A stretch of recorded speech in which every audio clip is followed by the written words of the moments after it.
여호와의 말씀이 두 번째로 요나에게 임하니라. 이르시되 일어나 저 큰 성읍 니느웨로 가서 내가 내게 명한 바를 그들에게 선포하라 하신지라. 요나가 여호와의 말씀대로 일어나서 니느웨로 가니라. 니느웨는 사흘 동안 걸을 만큼 하나님 앞에 큰 성읍이더라. 요나가 그 성읍에 들어가서 하루 동안 다니며 외쳐 이르되 40일이 지나면 니느웨가 무너지리라 하였더니 니느웨 사람들이 하나님을 믿고 금식을 선포하고 높고 낮은 자를 막론하고 굵은 베옷을 입은지라. 하나님이 그들이 행한 것 곧 그 악한 길에서 돌이켜 떠난 것을 보시고 하나님이 뜻을 돌이키사 그들에게 내리리라고 말씀하신 재앙을 내리지 아니하시니라. 아멘. 듣고 즉시 돌이키는 자라는 제목으로 오늘 말씀 보도록 하겠습니다. 거룩한 일에 부르심은 오직 은혜입니다. 요나는 선지자 중에 독특한 캐릭터로 묘사되고 있습니다. 요나가 하나님께서 니느웨의 말씀을 전하라는 부르심에 응하는 과정은 참 재미있는 이야기지 않습니까? 말씀을 전하는 자이면서 말씀을 듣지 않고 목숨이 간당간당해질 때까지 제 마음대로 제 갈 길 가려는 고집스러운 행동과 모습은 참으로 인간적이면서도 웃기면서 또 어리석어 보이기까지 합니다. 사실 말씀을 전하는 목회자들도 이런 모자라는 구석이 얼마나 많은지 모릅니다. 사실 저도 마찬가지이지요. 말씀을 이렇게 전하지만 말씀을 전하기까지 과정은 늘 이런 요나의 모습이기도 합니다. 결국 목회자도 역시 말씀을 전하는 일을 맡은 한 인간이기 때문이지요. 그러나 이러한 부족한 사람을 하나님께서는 들어 쓰신다는 겁니다. 우리가 대단하기 때문에 하나님이 우리를 들어 쓰시는 것이 아닙니다. 우리가 부족하여도 하나님은 거룩한 구원의 사역을 이어가시고 또 이루어 가시며 또 우리를 써주십니다. 아이러니하게도 이러한 선지자를 통해 대도시 니느웨는 완전 거듭나는 기회를 맞게 됩니다. 이 귀한 일에 부르심을 입은 요나는 오직 하나님의 선택과 섭리 때문이지요. 하나님의 은혜입니다. 우리도 하나님께서 거룩한 일에 우리를 부르실 때에는 우리가 이미 대단하기 때문이 아니라 오직 하나님의 선택과 섭리 가운데 있기 때문임을 기억합시다. 오직 하나님의 은혜 때문에 우리는 날마다 그리고 오늘도 거룩한 일로 부르심을 입고 있습니다. 니느웨의 회개는 아주 특별합니다. 니느웨는 아직 아수르의 수도는 아니었지만 상당히 넓고 큰 도시였습니다. 니느웨가 아수르의 수도가 된 것은 사르곤 2세를 통해 최강 국가로 성장한 사네립 때였습니다. 그러나 아직은 그렇게 강성인 사르곤 2세와 사네립이 등장하기 전이지만 호전적이면서 단호한 그들은 이미 점점 강력해지고 있었습니다. 북이스라엘에게 상당한 위협이 되고 있었지요. 북이스라엘은 얼마 가지 않아 아수르의 멸망을 당하지 않습니까?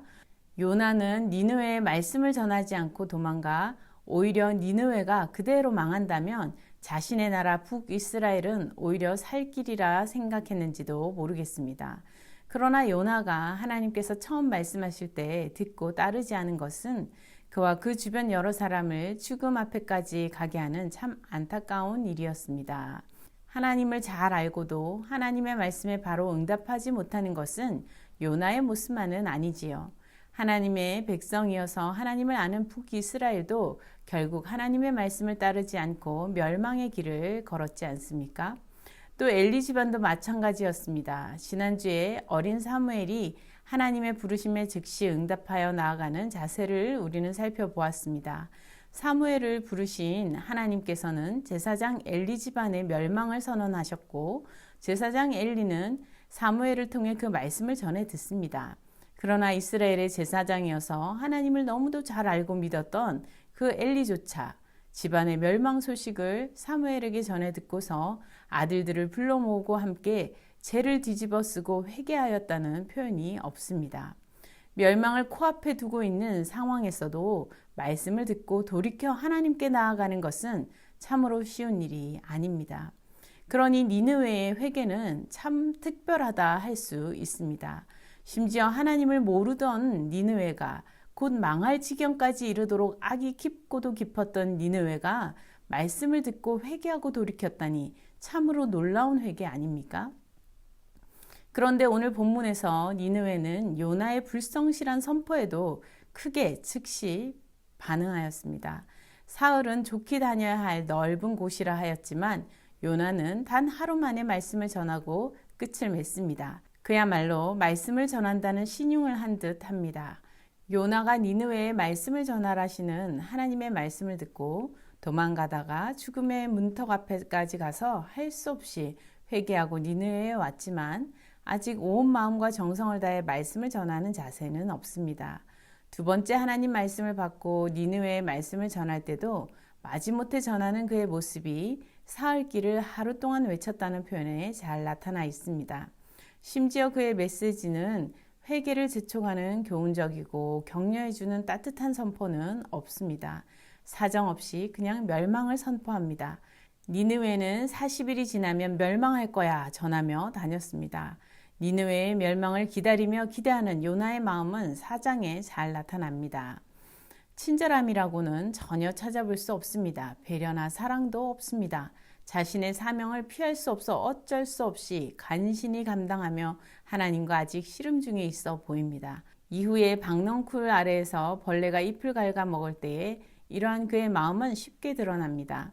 그는 하나님의 사랑과 구원의 뜻과 마음을 이해하지 못할 뿐 아니라 이해하고 싶어 하지 않았습니다. 그저 문자적으로 말씀을 전할 뿐입니다. 하나님과 씨름을 하면서 말입니다. 이것은 우리의 모습입니다. 하나님을 알고 하나님을 믿고 살아가면서도 하나님의 말씀 앞에 서 있는 우리의 모습은 이 요나와 사실 같을 때가 많습니다. 우리 마음과 하나님의 뜻은 다를 수 있습니다. 아니, 대부분 늘 다르겠지요. 그래서 오랜 신앙생활로 말씀 가까이 있으면서도 말씀이 내 심장을 뛰게 하지 못하는 경우가 많습니다. 말씀은 아직 문자요, 소리일 뿐 내 심장을 뛰게 하고 내 손발을 움직이고 달려가게 하지 못합니다. 철저히 얼어붙어 있고 메마른 땅 같은 내 마음으로 엉뚱한 곳에 매여 있는 내 심장은 뛰지 못하고 손발은 하나님의 뜻을 따르지 못하여 살았으나 죽은 자같이 될 때가 많습니다. 그런데 신기하게도 니느웨는 대충대충 말씀을 전한 이 요나의 목소리로 들린 메시지가 그들의 심장을 뛰게 하고 그들의 손발을 움직이게 하였다는 것입니다. 니느웨 사람들이 하나님을 믿고 금식을 선포하고 높고 낮은 자를 막론하고 굵은 베옷을 입었다 하였습니다. 6절에서 9절까지는 니느웨 왕이 이러한 요나의 선포 사건을 전해 듣고 자신도 왕복을 벗고 굵은 베옷을 입고 제위에 앉았으며 니느웨 모든 이들과 짐승까지 물도 마시지 말 것과 회개의 기도를 하며 악을 떠나 하나님의 은혜를 기다리자는 조서의 내용이 나옵니다. 여기서 궁금한 것은 그들이 어떻게 요나가 대충 전한 하나님의 말씀을 듣고 즉시 단번에 그리고 단호하게 그들의 악행을 하던 습관에서 돌이킬 수 있었는지 궁금합니다. 우리는 악을 떠나는데 핑계와 변명이 많습니다. 나는 악을 크게 저지르지 않아서 돌이킬 게 별로 없어서 또는 나는 더 이상 악을 돌이킬 수 없을 만큼 깊이 빠졌기 때문에 이제는 돌이킬 수 없어서 라는 등의 이유로 우리는 악을 떠나려 하지 않기도 합니다. 나의 핑계와 변명은 언제나 타당하고 합리적이라 생각하고 내 생각대로 늘 하던 습관에서 벗어나기를 때로는 죽기보다 싫어하기도 합니다. 그 습관을 벗어버리면 내가 아닌 것처럼 습관은 곧 나라고 착각을 하며 살아가기도 하지요. 외부에서 들려오는 진실의 목소리보다 자신의 오랜 벗이 되어준 듯한 나쁜 습관의 목소리를 벗어나지 못합니다. 천동설로 믿던 시대에 지동설을 받아들이기 힘든 것처럼 세상이 내 중심으로 돌아간다고 생각하는 자기중심적 사고에서 객관적 진실을 받아들이는 것은 참으로 어려운 일이기 때문에 그렇습니다. 그러나 니느웨 사람들은 달랐습니다. 높은 자나 낮은 자나 자신의 잘못을 인정하고자 하였습니다. 요나는 철저히 외부인으로 아수르에 비하면 아주 작은 북이스라엘의 한 선지자에 불과했지만 그의 목소리로 들려오는 저주의 메시지가 그들에게는 구원의 메시지가 되었습니다. 그들은 요나라는 인물에 지나치게 집중하기보다 메시지 자체에 귀를 기울였습니다. 그리고 그 메시지를 위험한 절벽을 향해 질주하는 자신들의 악행의 진실을 알려주는 경고의 소리로 들었습니다. 그들 앞에 놓인 위기에 대한 경고의 소리에 그들은 귀와 마음이 열렸습니다. 그들은 그동안 저질러온 그들의 악행이 그들 자신과 동일시 또는 연합하여 하나가 되어 있지 않았습니다. 악행을 떼어 내버릴 것으로 또 내버릴 수 있는 것으로 자신들과 분리하여 생각할 줄 알았습니다. 먹는 즐거움을 내려놓고 편안하고 보기 좋은 옷을 입는 것을 내려놓고 그들은 자신과 분리시킬 수 있는 것을 하나씩 몸으로 실천하며 악행까지 내려놓을 노력을 시작하였습니다. 심지어 니느웨 왕은 직접 요나에게 그 메시지를 들은 것도 아닙니다. 요나가 니느웨가 멸망할 거라 전하자 사람들이 금식하고 베옷을 입으며 잘못을 깨우치며 자신을 삼간다는 이야기를 전해 듣고서 그는 그 메시지를 무게 있게 들었습니다. 사람들의 마음과 또 전에는 알지 못했으나 요나가 섬기는 신 하나님의 마음을 진지하게 받아들였습니다. 자신의 권력이 영원한 것이 아님을 알고 니느웨의 영광도 영원하지 않음을 알았습니다.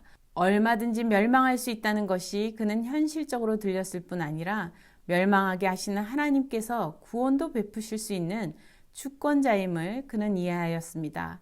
악을 버리고 하나님의 구원을 입는 것이 그와 니느웨 사람들의 희망임을 믿고 조서를 내립니다. 모두가 함께 돌이켜 악을 떠나야 한다고 단호하게 명령합니다. 자신과 니느웨 모든 사람들이 부르짖어 회개할 때라 말하며 자신도 본을 보였습니다. 하나님께서 이러한 니느웨 백성들에게 하나님의 말씀을 거슬러 재앙을 내리지 아니하셨다 하였습니다. 사람은 변하기 어려운 것이 사실입니다. 그러나 변할 수 없는 것은 아닙니다. 아니, 우리는 변할 수밖에 없습니다. 늘 새로운 상황에서 단지 어떻게 변하느냐를 택할 뿐이지요. 요즘 스위트홈이라는 드라마가 재밌다고 하여 보고 있는데요. 참 대단한 작가들이 많은 것 같습니다. 인간이 비인간적인 행동의 결과물의 영향으로 괴물로 변해가는 병이 퍼지고 세상이 위험과 혼란에 빠진 이야기입니다. 괴물은 괴물을 만들고 인간은 누구라도 괴물 때문에 또 괴물화되는 위험 앞에 놓이게 되면서 생존 전쟁이 더욱 살벌해집니다. 인간이 괴물이 될 위험 앞에서 생존과 협력의 노력과 또 괴물화되어가는 중에도 인간으로서 악을 따르지 않고 인간답게 버티고 생존하기 위한 선택을 이어가는 모습이 상당히 인간의 내면과 행동에 대해 잘 묘사하고 있는 듯 보입니다. 우리는 변화하는 환경과 때로는 우리를 위협하는 환경 속에서 여러 선택을 하며 살아가야 합니다. 내가 위협을 피하기 위해 타인을 위협하는 존재가 될지 아니면 은혜를 입는 기회를 얻고 옳은 일에 동참하는 존재가 될지 선택해야 합니다. 여러분은 어떤 선택을 하겠습니까? 이 문제는 하나님을 오래 알아왔는지 아닌지보다 하나님께서 주시는 진실의 메시지에 귀를 기울이는지 아닌지가 보다 중요합니다. 하나님의 말씀에 내 심장이 뛰고 내 손과 발이 응답하고자 하는 선택이 중요합니다. 한두 번 말씀하실 때 단번에 응답할 수 있기 바랍니다. 기회가 늘 오는 것은 아니기 때문입니다. 오늘도 니느웨 사람들 같이 기회 있을 때에 말씀에 응답하며 악을 떠나는 우리가 다 되길 원합니다. 함께 기도하시겠습니다. 주님, 멸망의 위기 앞에서 니느웨는 하나님 말씀에 귀를 기울여 회개하였습니다. 깊고 깊은 악에서 달려나와 하나님을 향해 나아갔습니다. 우리도 악을 떠나 주님을 향해 달려가는 성도 다 되길 원합니다. 하나님께서 한 번 말씀하실 때에 들을 수 있게 하여 주옵소서. 코로나 시대에 우리의 악을 돌아보게 하시며 속히 악을 떠나 하늘의 하나님의 은혜를 입게 하여 주옵소서. 온갖 종교적 행위는 있으나 생명의 소중함을 모르고 악을 행한 우리들을 용서하여 주옵소서. 존중과 배려와 협력과 사랑보다 지나치게 나 자신에 몰두하여 나쁜 선택을 해온 습관들을 용서하여 주옵소서. 코로나 바이러스 위기뿐 아니라 다른 여러 위기 앞에서 옳은 선택을 하는 믿음의 성도들 다 되게 하여 주옵소서. 예수 그리스도 이름으로 기도드립니다. 아멘.